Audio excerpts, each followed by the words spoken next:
एक व्यक्ति ऑफिस में देर रात तक काम करने के बाद थका हारा घर पहुंचा।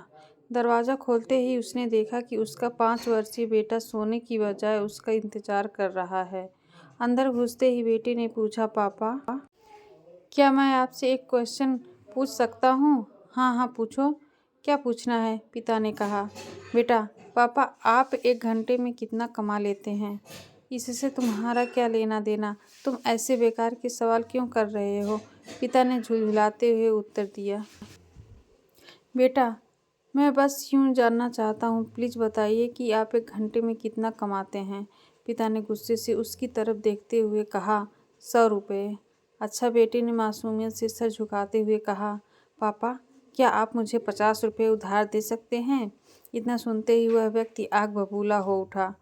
तो तुम इसलिए ये फालतू का सवाल कर रहे थे ताकि मुझसे पैसे लेकर तुम कोई बेकार का खिलौना या उटपटांग चीज़ खरीद सको?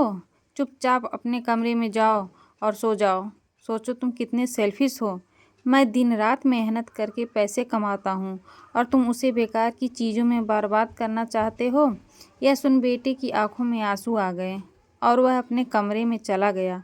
व्यक्ति अभी भी गुस्से में था और सोच रहा था कि आखिर उसके बेटे की ऐसा करने की हिम्मत कैसे हुई।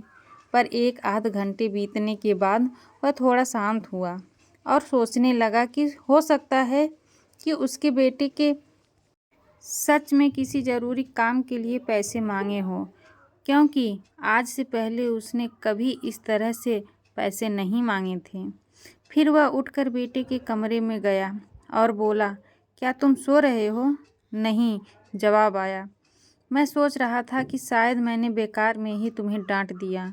दरअसल दिन भर के काम से मैं बहुत थक गया था। व्यक्ति ने कहा, आई एम सॉरी, ये लो अपने 50 रुपये। ऐसा कहते हुए उसने अपने बेटे के हाथ में 50 की नोट रख दी। थैंक यू पापा, बेटा खुशी से पैसे लेते हुए कहा और फिर वह तेज़ी से उठकर अपनी अलमारी की तरफ गया। वहाँ से उसने ढेर सारे सिक्के निकाले और धीरे धीरे उन्हें गिनने लगा।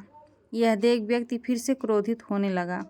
जब तुम्हारे पास पहले से ही पैसे थे तो तुमने मुझसे और पैसे क्यों मांगे? क्योंकि मेरे पास पैसे कम थे पर अब पूरे हैं, बेटे ने कहा। पापा, अब मेरे पास 100 रुपये हैं। क्या मैं आपका 1 घंटा खरीद सकता हूँ? प्लीज़ ये पैसे ले लीजिए और कल घर जल्दी आ जाइए। मैं आपके साथ बैठकर खाना खाना चाहता हूँ। दोस्तों, इस तेज़ रफ्तार जीवन में हम कई बार खुद को इतना बिजी कर लेते हैं कि उन लोगों के लिए ही समय नहीं निकल पाते जो हमारे जीवन में सबसे ज़्यादा इम्पोर्टेंस रखते हैं।